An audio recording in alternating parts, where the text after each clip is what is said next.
औरंगाबादच्या नामांतराच्या निर्णयानंतर शिवसैनिकांनी जल्लोष केलाय। शिवसेना नेते चंद्रकांत खैरेंसह अनेक नेत्यांनी फटाके फोडून जल्लोष साजरा केलेला आहे।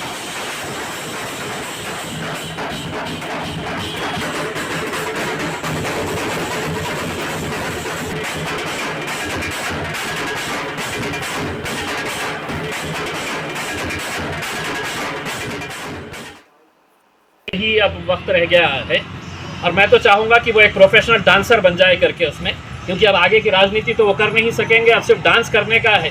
क्योंकि ये मुद्दा पिछले 25 सालों से चंद्रकांत खैरे साहब के लिए उनकी रोजी रोटी का जरिया था ये। अब ये एक मर्तबा हल हो गया है तो आप क्या करने वाले हैं वो पता नहीं है। तो इसलिए चंद्रकांत खैरे साहब अच्छे ठुमके लगाइएगा। अब आपको आगे इसके बाद है तो सिर्फ ठुमके ही लगाते रहना है। दरम्यान नामांतराच्या निर्णयानंतर औरंगाबादचे खासदार इम्तियाज जलील यांनी जाहीर टीका केल्याचं आपल्याला पाहायला मिळतंय। राजकारणासाठी महापुरुषांच्या नावाचा वापर केला जातोय। राजकीय स्वार्थासाठी नामकरणाचा निर्णय घेण्यात आल्याचं जलील यांनी म्हटलंय। तर सपा नेते अबू आझमी यांनी सुद्धा निशाणा साधलेला आहे। शिवाजी महाराज से कोई आदर है, सम्मान है, प्रेम है, ऐसा नहीं है।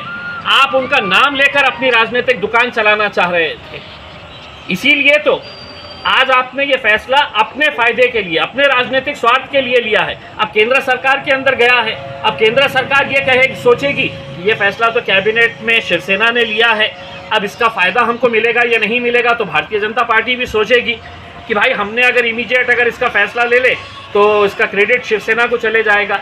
तो संभाजी महाराज से किसी को मोहब्बत है, इनको ऐसा नहीं है। जहाँ भी थोड़ा मुस्लिम नज़र आता है, चाहे बीजेपी हो या हमारी महाराष्ट्र विकास आघाड़ी जो बैसाखी में चल रही है आदरणीय उद्धव जी के साथ, मुसलमानों को दरकिनार कर देना चाहते हैं।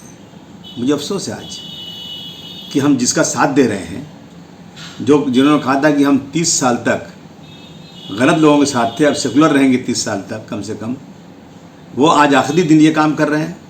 और उसमें ये भी है कि मराठा रिजर्वेशन जो रद्द हुआ है, उसमें जिन लोगों को नौकरियां नहीं मिल रही हैं, नौकरियां जा रही हैं, उनके लिए कोई विधेयक लाएंगे। मुस्लिम आरक्षण रद्द हुआ है, जिनकी नौकरियों में हिस्सा कोई नहीं है, उनके लिए कोई बात नहीं। तो फ़र्क क्या है बीजेपी में और हमारे महाराष्ट्र विकास आघाड़ी में? मैं